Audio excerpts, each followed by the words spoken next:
In this video, we'll show you how to replace the engine air filter on your Ford Edge. This is located in the engine bay and inside the airbox. Let's get started.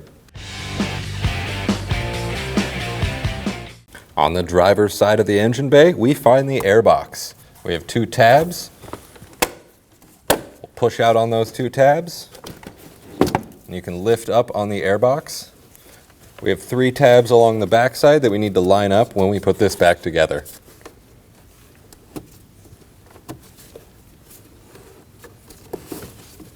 And go ahead and pull out our old air filter. Make sure you inspect the airbox for any dirt or debris. This looks pretty good, but you may need to vacuum out some debris.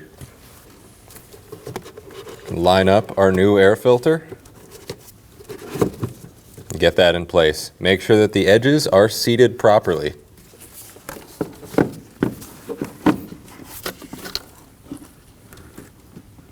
Line up the three tabs on the back side.